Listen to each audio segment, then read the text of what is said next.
Hi, folks. This is Matt Duval. I'm currently a candidate for the 102nd Legislative District here in the state of Pennsylvania. I just wanted to give a little intro to these videos I'm going to be doing. Basically, what they are is just conversations with people around different topics of interest. My attempt to gather some different perspectives. So I wanted to say that obviously the opinions expressed in these interviews are only those of the people talking. Um, but in general, I enjoy hearing the perspectives and often learn things I did not know. Along with that, I wanted to encourage you to express your own opinion. I would also encourage you to keep the discourse civil, but I am aware of how social media works. I know that that's not always going to be the case. If anything gets too personal or offensive, I may take it down. Um, if you want to express an opinion contrary to those here and don't feel like you're being heard, reach out to me on duval4pa.com. Send in the contact form. Let me know what topic you'd like to talk about, and I will host one of these video chats with you, and as well as other people who may be interested in the same topic that you are. And all of those questions I provide to these folks ahead of time so that they understand what the conversation is going to be about. And you always have the ability to say you don't want to participate anymore at any point in time. So I hope you enjoy these videos. We're calling them Midday with Matt, which is kind of a take on like Late Night with David Letterman. Even though I am not filming these midday, maybe I will be posting them midday, or you can watch them midday. All right, everybody, enjoy and stay safe.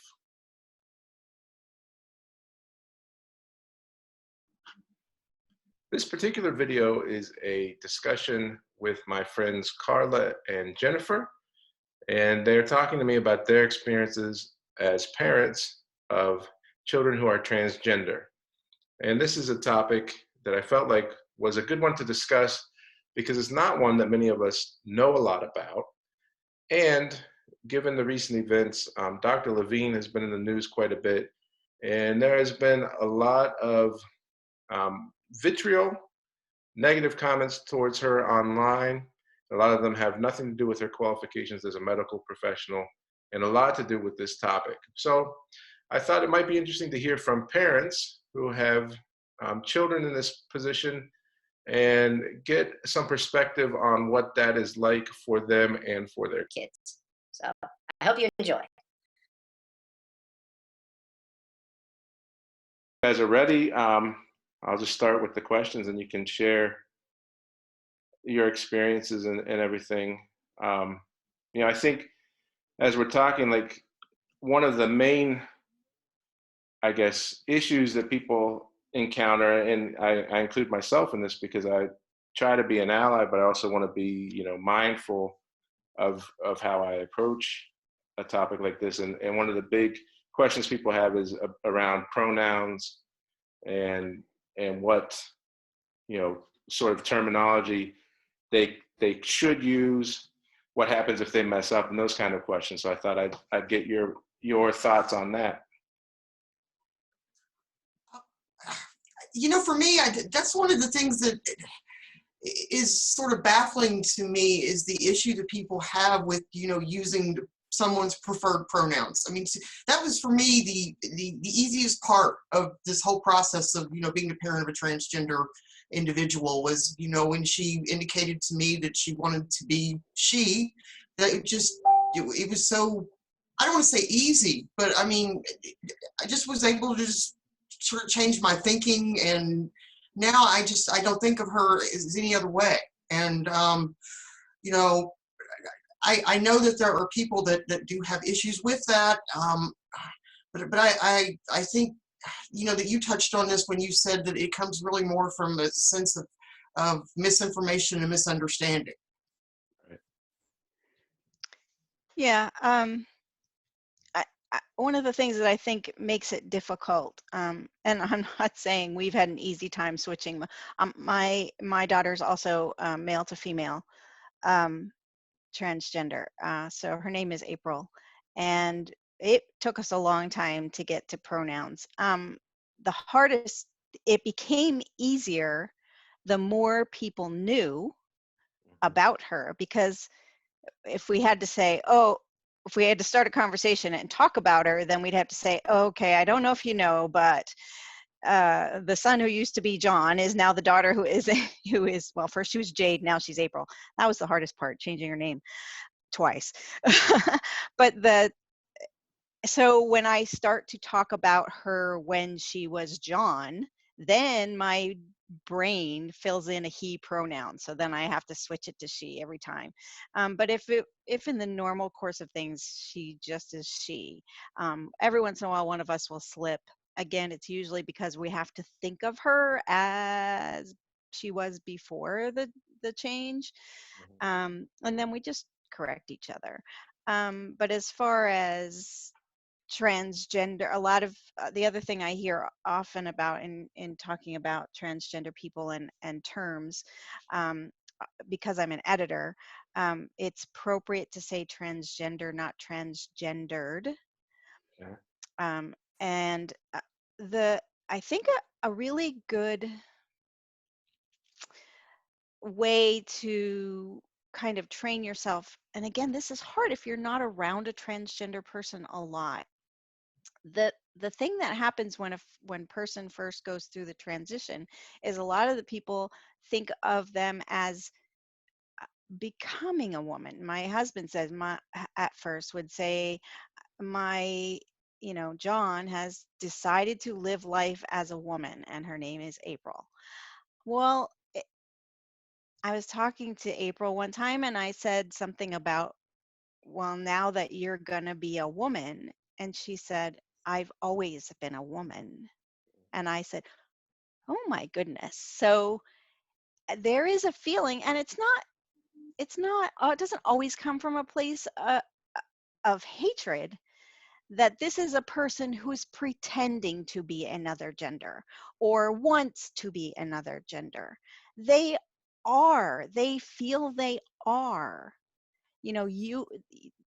Maybe you see somebody who looks to you like a male, but it's a woman. So once you get over that feeling of, oh, this is a man who wants to be a woman, and just this is a woman, then it's easier for she to come out. Right. Yeah, I think that's really well stated, Jennifer. Yeah. Yeah, that's I would echo all of that. right. And I think that's a good point, is like, I think, a lot of people who are cisgender never think about, like, Hmm. you would never say, like, I decided to be, like, you just are that Hmm. person. And I think Hmm. that's something that then when we encounter somebody who is transgender or somebody who is gay or any of those things, we assume that they are making a choice, and that's where I think, like I said at the beginning, I'm trying to steer clear of, like, politics, because for some of us this can be construed as merely political, but for other folks, like, this is just who they are as a person, and we're sort of denying that personhood. So I think, Right. yeah, I think that's a good thing to keep in mind.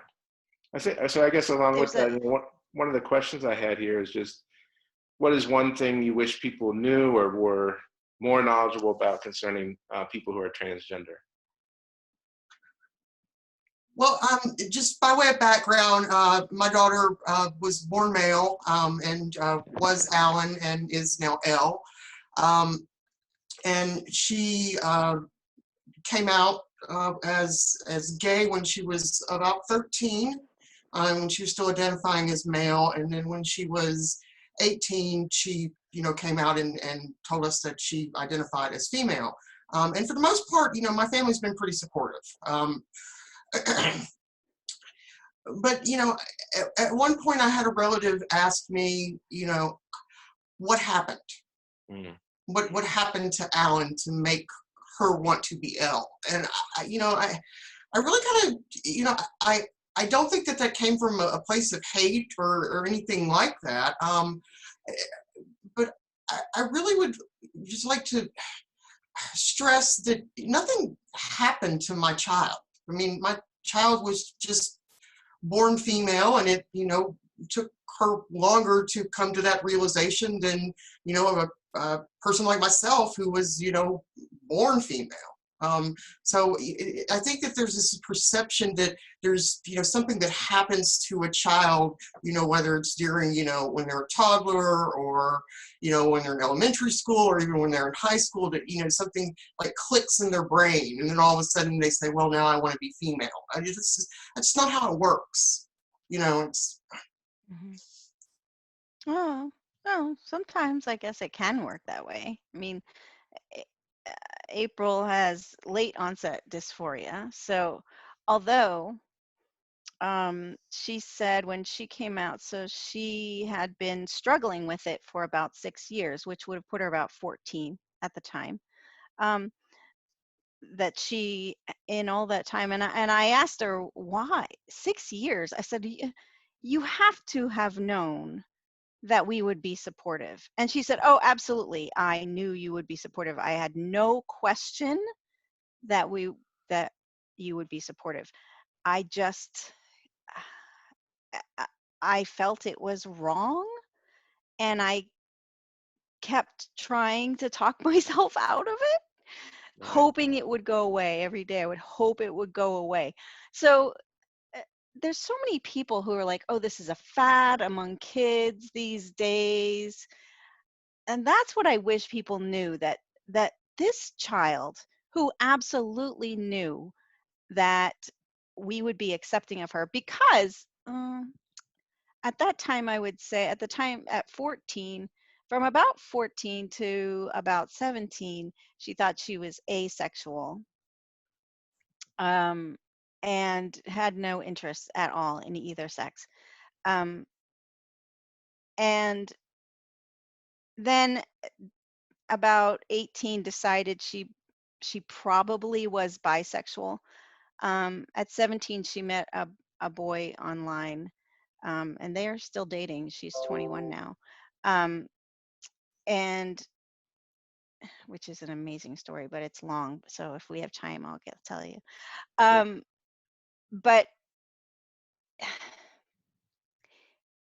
she didn't she to have waited 6 years to tell anybody, in with all people who loved her and knew she would be accepted. I can't even imagine what kids go through who know they won't be accepted.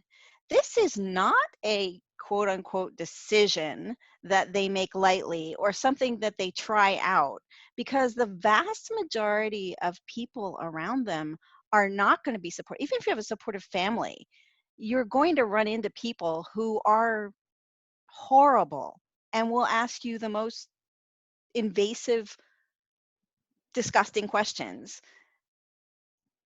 This is not something people are like, hey, this would be fun to do. It's not. It's just not. And I wish people knew that. Right.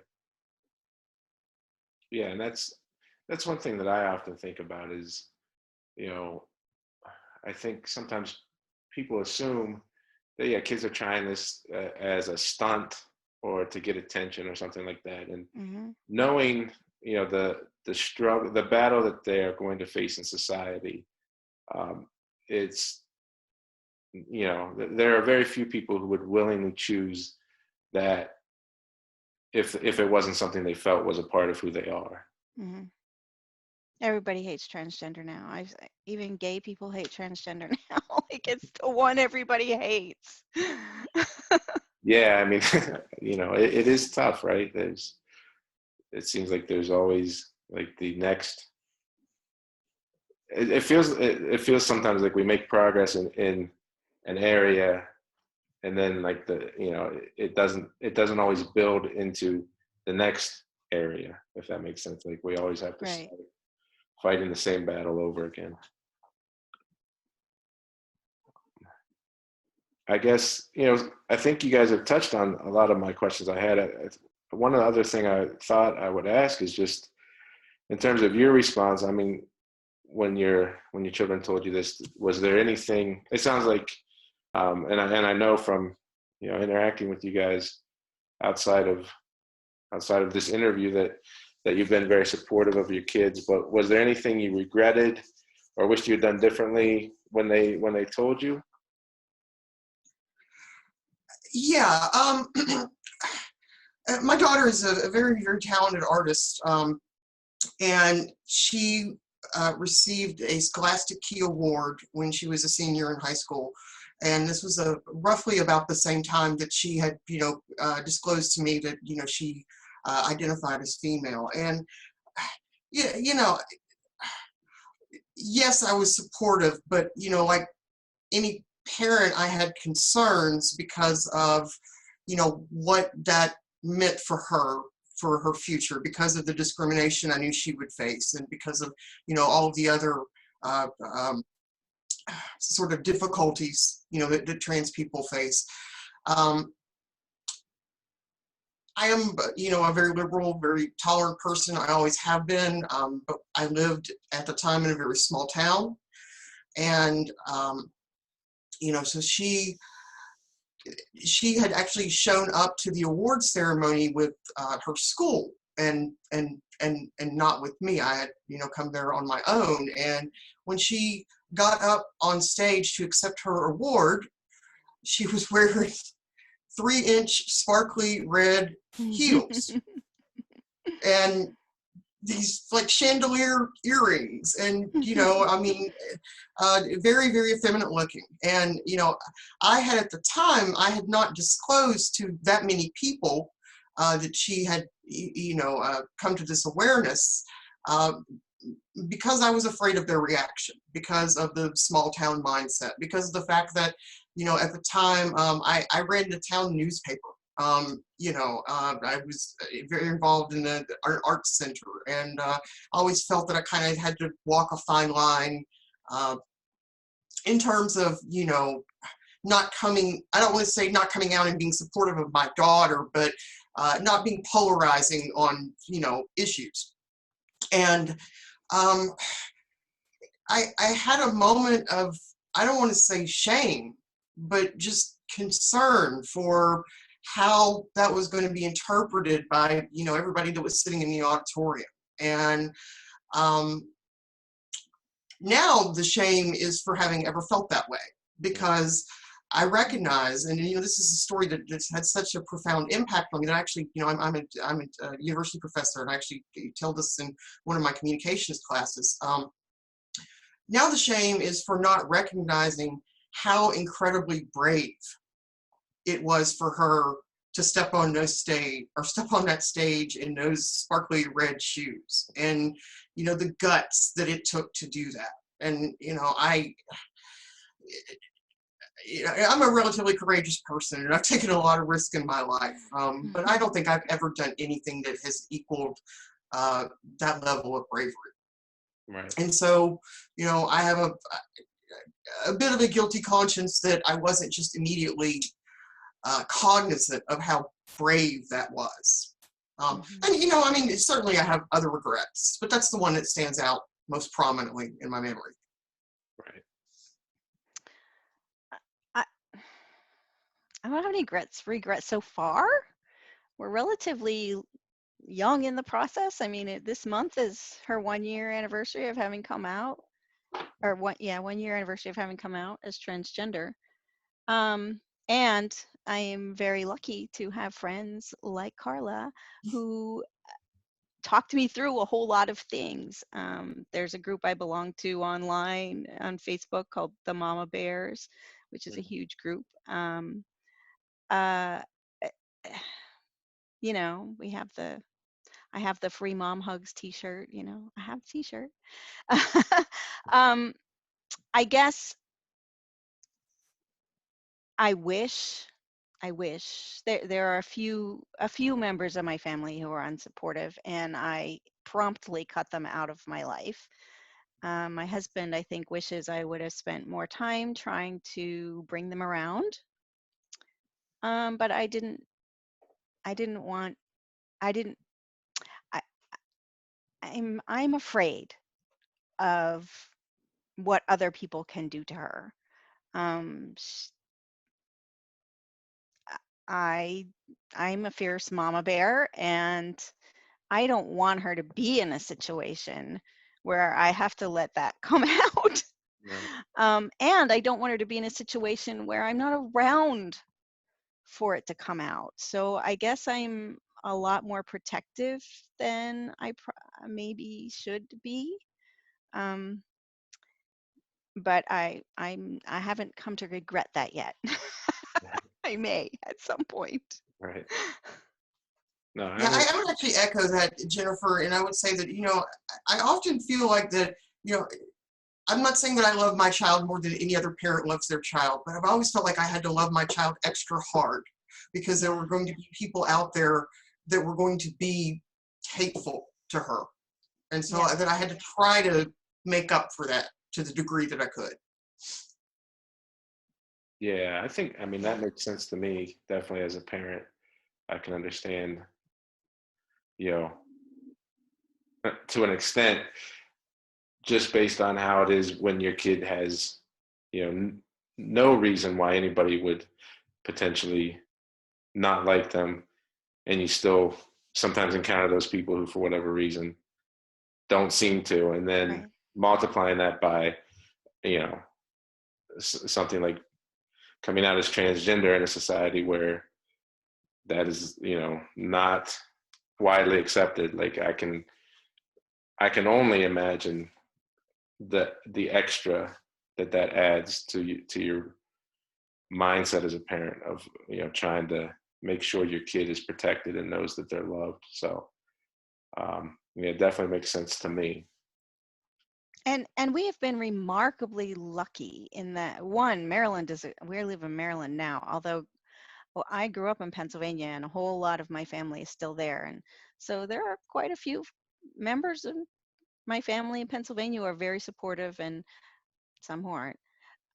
But Maryland is a very good state to live in if you're transgender. There are a lot of state protections here. And the people that are here, friends and family, oh my goodness, they've gone out of their way to um, have us meet some people who are very up in the movement of in all of the activism and responsible for changing laws, and the support we've gotten has been amazing, which I think like every day that goes on that we keep getting that support, I keep thinking that the first person who disappoints us or breaks that support is just really going to be devastating. Right. Yeah. So I had a couple of other questions, but I see we're sort of getting towards the end of the time we had scheduled, and I'm willing to stay on, as long as you guys are willing to Oh talk. yeah, But I thought I'm fine. Yeah. the last thing I want to do was just open it up for you to, anything you want to share, that you would hope people would take away, or that you wish people knew, or your stories about your kids, whatever you want to share. I'd be glad to hear it, and I think it would be interesting. I did go up and ask April about the one question, what are the toughest things that she has faced? Right. And she said that herself, the answer to that is herself. The toughest thing she's faced is herself. And the the ongoing feeling, and it kind of, I always have this feeling like they've gone through all of this to battle this dysphoria, um, which is the feeling that they are something different than what they have been born. So they've got that she would go through all of this to battle this dysphoria and then still have dysphoria because now, of course, she's a woman and all women have just terrible body images and all of that. So, but when she said that, I'm like, oh my gosh, so I'm right.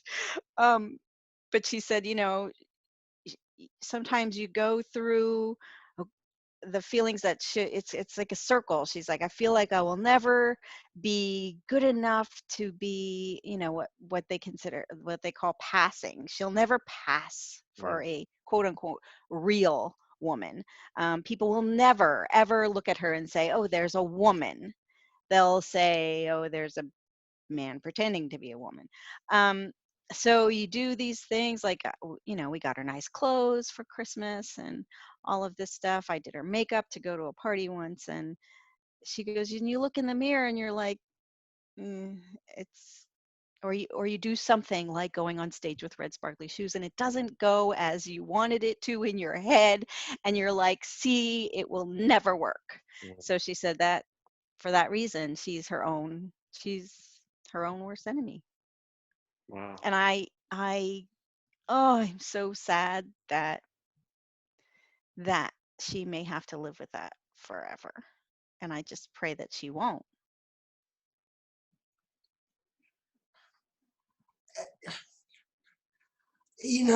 My daughter, in her teens, she had some issues with self-harm, and she attempted suicide several Same, times. same here, same here. And uh, we've since talked, and she is on hormone therapy, and she's told me on multiple occasions that being on hormone therapy has eradicated largely those feelings of wanting to self-harm, of wanting to kill herself, because of the dysphoria that Jennifer spoke to. And again, I don't. Yes, my experience as a parent has been different from someone who is just raising a cisgender child. But on the other hand, I think that any parent, if they if there was something, and I don't want to use the word wrong, but if there was something that was hurting their child, and there was a cure, a vaccine, to use a word that's very timely, most parents are going to opt to have their child vaccinated, or to look into whatever treatment is necessary to keep their child from wanting to kill themselves, because that to me is the nightmare scenario, not having a trans child. I mean, Yes. my child is the same person that she's always been. She just happens to go by Elle now instead of Alan. But that fear of losing my child, and that's the nightmare. So to me, whatever it is that she has to do to feel comfortable in her own skin, that's the thing that I'm going to be behind 100%. Right. Yeah. I said that from the beginning, even, when before we knew this, we didn't know that she was transgender until after her first year of college.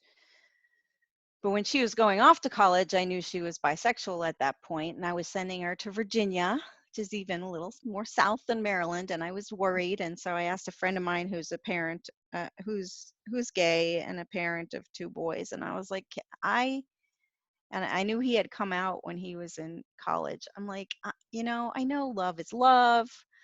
I know dating is dating. I said, is there anything though that I'm not thinking about sending my bisexual son to college? At that point, she was my son, to college. And we had a long talk. And I said, we had a really long talk, like 2 hours long. um, where in which nothing really, there was no great uh, knowledge that came out of that as far as sending her to college, except don't let your drink stand alone.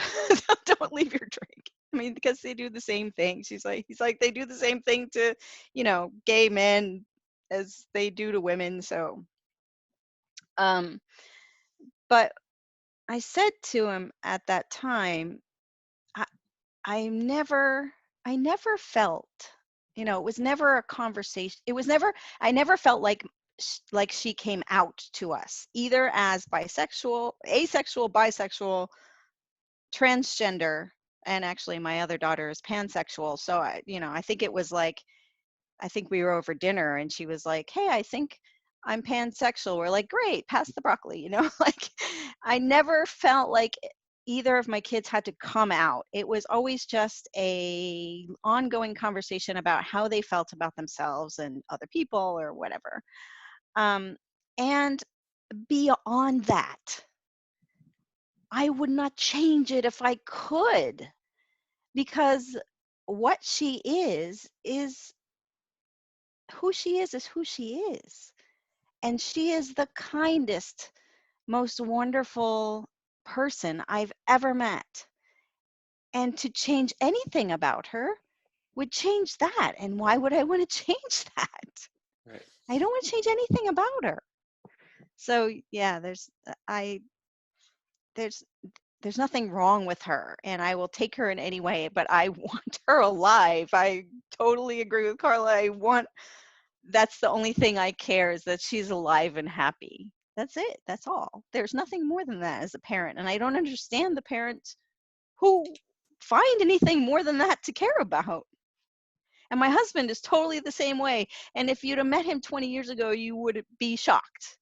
Hmm. Like, I was not shocked that he didn't care about bisexual. I was a little like, oh, maybe transgender might be a hard sell, but it was nothing. He's like, well, that's okay. And here's the best part.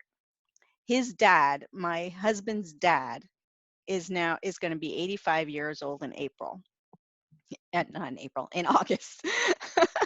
um, April's first name, it's called a dead name. That's their name before they went through the transition. His dead name was John. Her dead name was John. And she was named after my husband's dad. So his name is also John. 85 years old. From Italy. Like, he's my husband's first generation. Has not had a problem calling her she. Remembers her pronoun every time. Went with her changed name to Jade for almost a year before she changed it to April. Now never forgets to call her April. At Christmas, he usually gives them a check. Usually he'll write John Patrick Delazana on it. I opened the card this year and it said J. Delazana. Now at that point, actually her name was still Jade. And I thought, for an 85-year-old man to think, oh, I want to write it Jade, but maybe she hasn't changed over her bank account yet, I'll just put a J, I thought was the most amazing thing in the whole world. I was like, if this man can do that, nobody else has an excuse.